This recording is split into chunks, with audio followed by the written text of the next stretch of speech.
ciel bleu vole en silence. You know when you just need a little refresh? You just need a little refresh. You're a little bored of your look. You're a little tired of your look. Something looks or feels off in the way that you're putting yourself together and you're really not quite sure what it is. Today, I'm going to dive into little tweaks that you can make that will instantly make you look better. This is not like plastic surgery or any major skincare or even any major treatments at the doctor's office. These are little things that you can do at home that are going to instantly improve the way that you look. If you are new here, my name is Netta. I'm a personal stylist. My whole focus is women over 40, helping you look and feel more confident every single day. I'm also the founder of the Ageless Style program, where I have cheered over 5,000 women on to effortless everyday style. And I'm excited to do that for you here on YouTube as well. I do that through all of my videos. Today I'm going to talk about 15 little tweaks that you can make that will instantly make you look better. These are just little things, but they make a huge difference. So we're going to start where I think all beauty talk needs to start. We're going to start at the brows, because the brows are so important and they're so often overlooked. So the first thing that I would recommend, the first tweak to make yourself look instantly better, is to fix fake brows. If you have brows that look really, really fake, as in microbladed but not in a natural looking way, or really heavily penciled in, my encouragement would be to lean more towards natural. As we get older, natural brows look so much more youthful than like heavily penciled in brows, or brows that are badly microbladed. Now, I don't have anything against microblading. I think it's a lifesaver, especially for women who've lost a lot of their brow volume. I absolutely fall into, I still have brows, but I used to have really full brows, right? And so we do lose hair on our faces as well as on our heads as we age. So I think I'm all for microblading, but you want it to look natural. And when we do things that look really extreme, that can really look aging, and it just doesn't look fresh and pretty. So fixing brows that look a little bit overdone, a little bit fake, a little too penciled in or too perfect. Remember that your brows are sisters. They're not twins. They don't need to look identical. And often when we get our brows done like that, they can look like we have a brow stamp on here and we have a brow stamp on here. And they look exactly alike, and that is just not a natural look. And again, I feel like when we look less natural in those ways, we age ourselves, and we also just don't look as fresh, as pretty. So fixing fake brows, that's the first thing I would suggest. The second, also brow related, is to elongate short brows. Now, what I'm seeing a lot, and I think this again is a result of our brows thinning out as we get older, but brows that your brows should stop. I'm going to put an illustration up here. They should stop here. And I'm seeing brows that end here.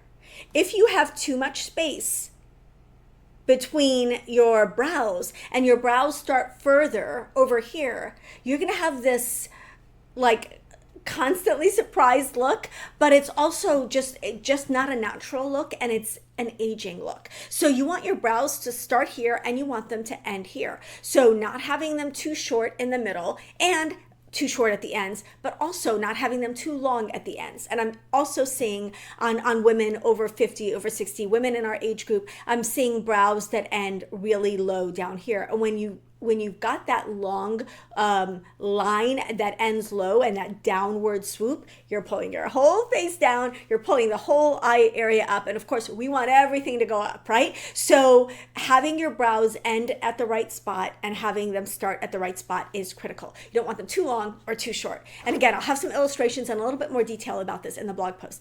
Always have a blog post linked underneath the video, and I also have a catalog that I'll put any products that I mentioned today. I'll put in that catalog that's linked in the description box under this video.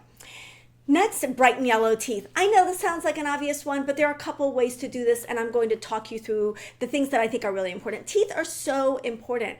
Teeth are so important, and I think that we underestimate how much power we have to affect the way that our teeth look. So you know that I have sensitive teeth. I've talked about this in the past. So I use the Lumina tooth whitening strips. My sister, who is a dentist, really recommends the Crest tooth whitening strips for anyone who wants that instant brightening. But if your teeth are really sensitive, the Lumina ones will get you the results in slightly more time. Really, really love them. Look for them to go on sale. They go on sale on all the, like on Prime Day, they'll go on sale. On Black Friday, they'll go on sale. But I just stock up on the Lumina strips and I just use them, like once a week for maintenance. And they really, really make a big difference. The other thing that's really going to make a big difference in the way that your teeth look, the brightness of your teeth, is the lip color that you choose. So if you don't really know which lip color is going to make your teeth look brighter, try a few on and take a picture. And then leave the pictures alone for a couple of days, a couple of hours at least. And then look back on those pictures, just kind of flip through them quickly without like studying them too much. Something is going to jump out at you, and it's probably going to be the lipstick shade that's really going to make your teeth look the whitest. I get comments on my teeth from you guys sometimes, and truly the Lumina and the lipstick, those are the two things that really make my teeth look whiter. So definitely brightening yellow teeth, it can be a really easy thing. Of course, you can also go to a dentist's office and get a professional tooth whitening treatment as well. There are lots of ways to whiten your teeth, but I just think it's really important to focus on brightening our smile that way.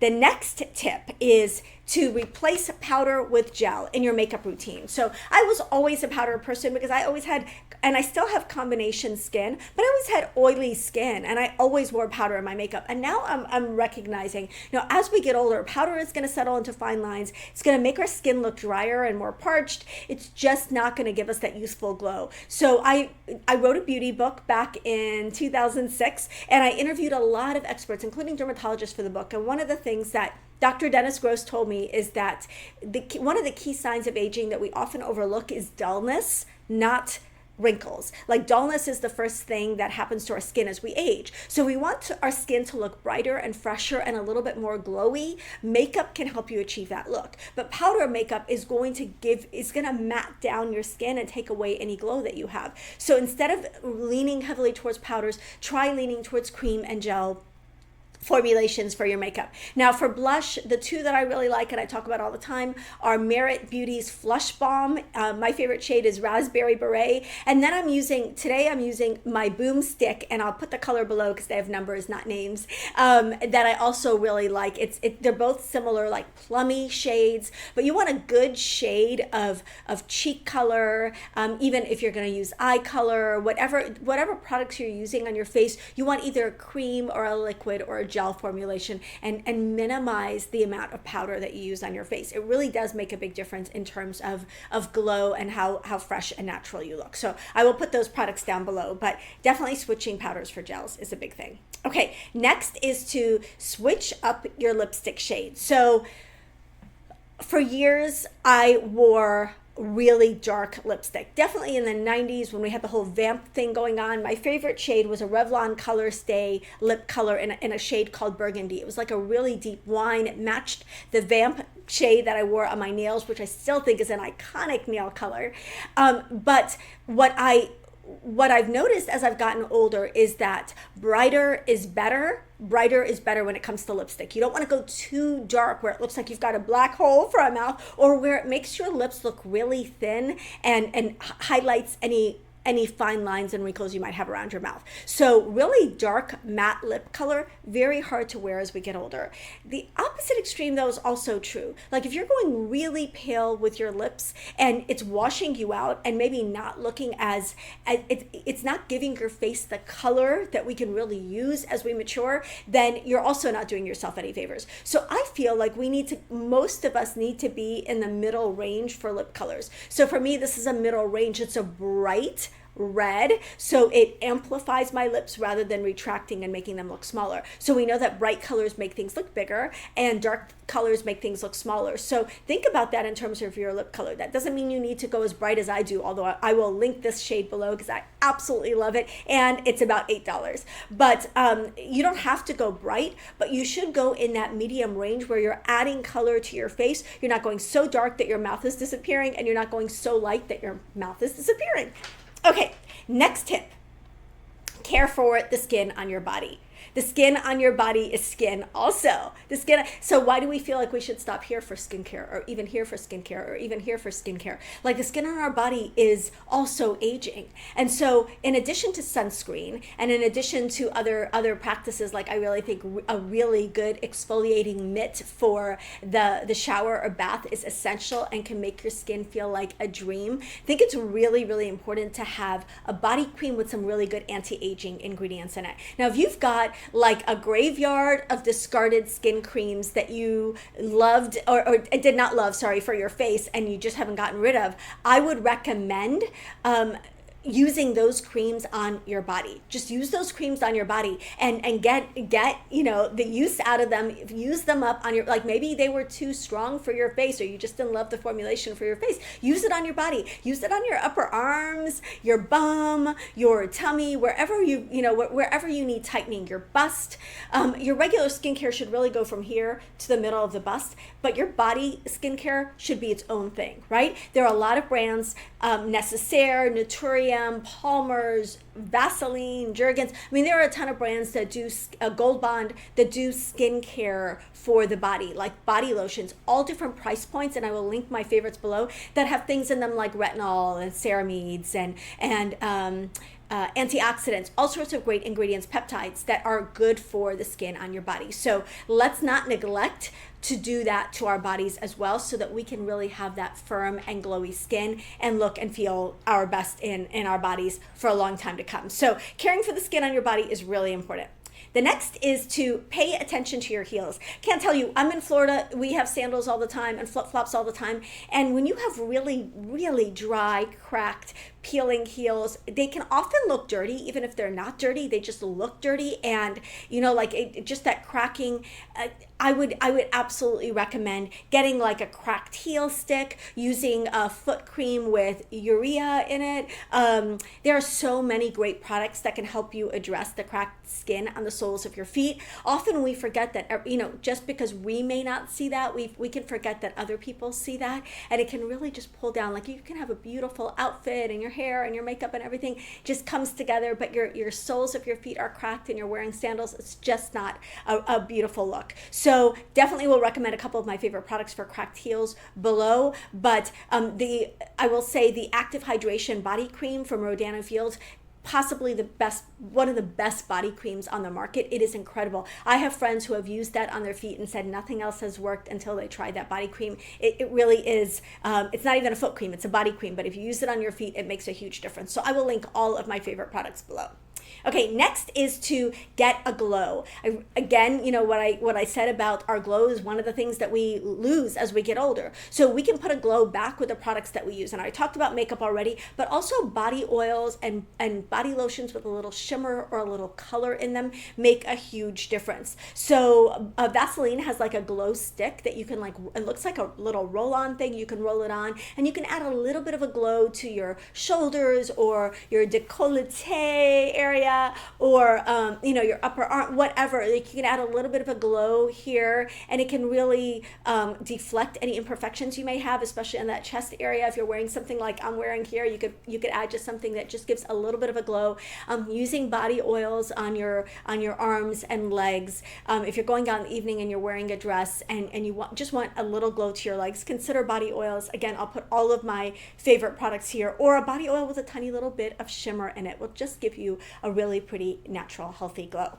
Okay, next, Faux Tan. I do not have that much experience with self-tanners for obvious reasons, but there are so many great bronzing creams.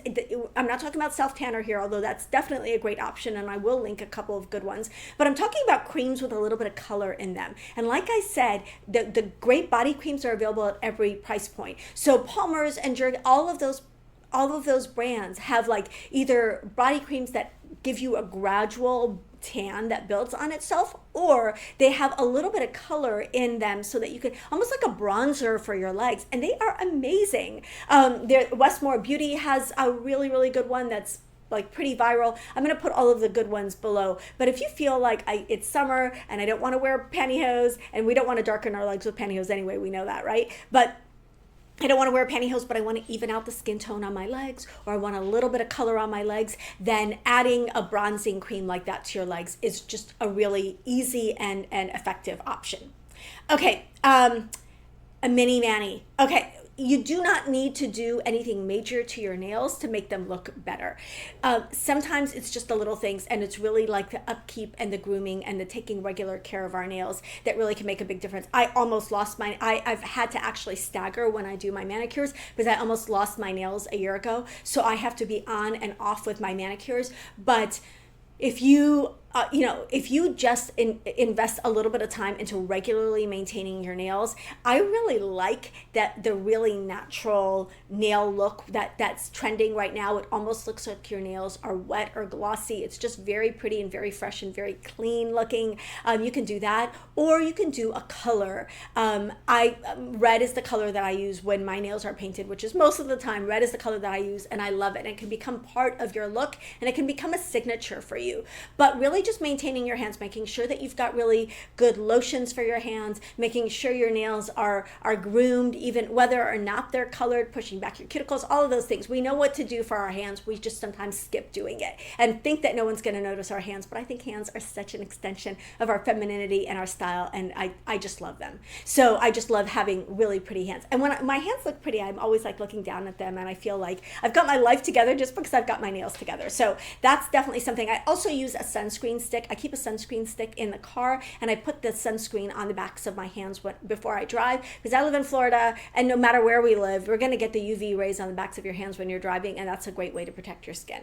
Okay, that actually was my next tip, which is to help your hands. Use that sunscreen stick on the back of your hands. Use a really good hand lotion. Also consider a cream that has something in it that will lighten hyperpigmentation on the backs of your hands, like maybe a hydroquinone body cream, or just one with kojic acid, or one with even antioxidants in it, or vitamin C in it. Using, again, I use the same skincare on my hands that I use on my face. So my skincare goes from here to here, and then on the backs of my hands. So the same anti-aging ingredients, the retinols, the skin lighteners, like the pigment eveners, all of those things are going on the backs of my hands, because I don't want my hands to age much more quickly than my face. So just really caring for the skin on your hands as its own separate thing, and really not neglecting the skin elsewhere on our body, right?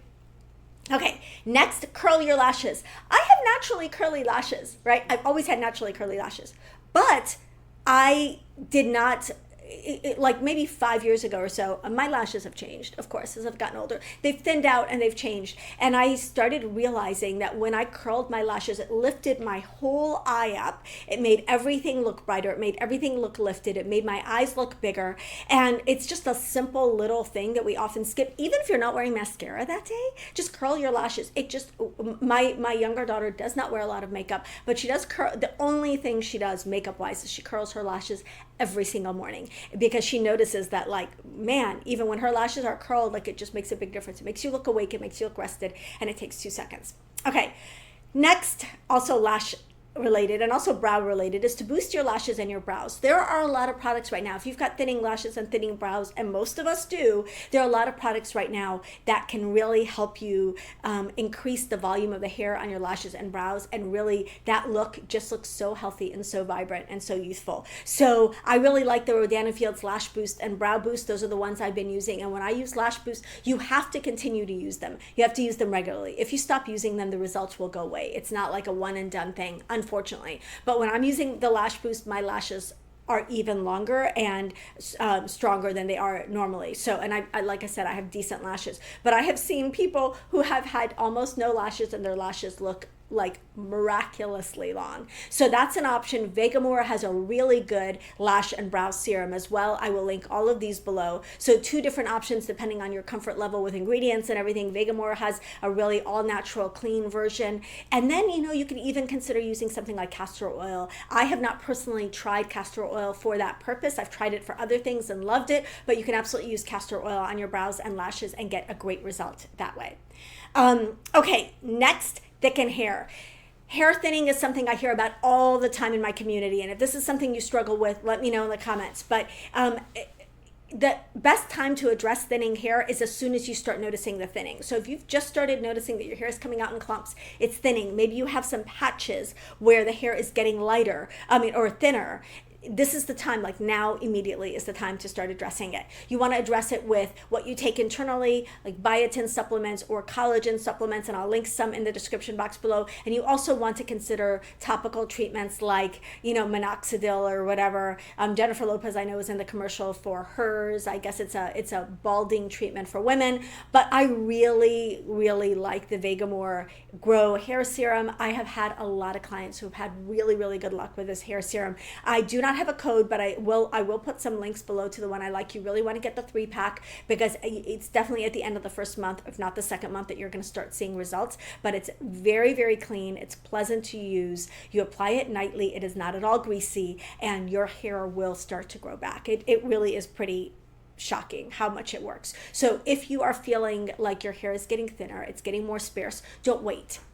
Just my encouragement would be to do it now, because it's a lot easier to kind of stem that and stop it early on than it is to regrow a bunch of hair later when you've lost it. However, the best time to start wherever you're at in your hair loss experience is now, right?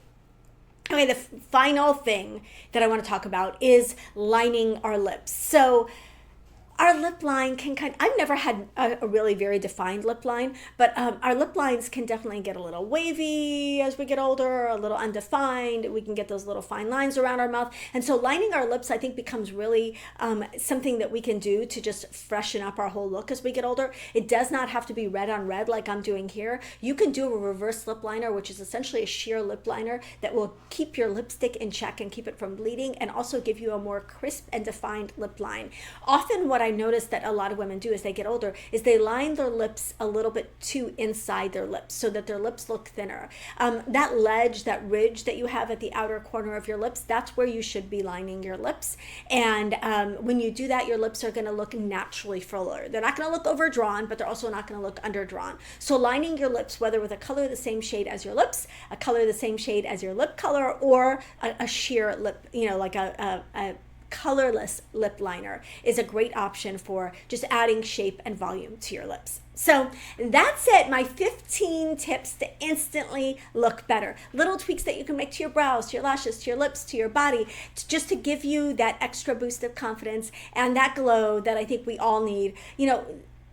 I think it's just about paying attention to the details that will make us feel and look our best. So if there's something that's bugging you, or something that you're like, yeah, I used to have this and I don't feel so great about this area anymore. I'm not loving my hair as much as I used to. I'm not loving my brows as much as my smile used to be better. Whatever those things are for you, find that thing that makes a big impact for you, or that's just kind of bothering you right now, and just address it. You deserve to do that for yourself so that you can look and feel your best. And again, my guidance is always, when we feel good, we are nicer and more loving to the people around us, and we can get out there and do all the things that we're called to do. So I hope that you enjoyed this video. Let me know what your favorite tip was. Don't forget to like this video if you liked it, and subscribe. And don't forget to check out my description box for all the resources I mentioned in this video. Love you guys. I'll see you in the next one.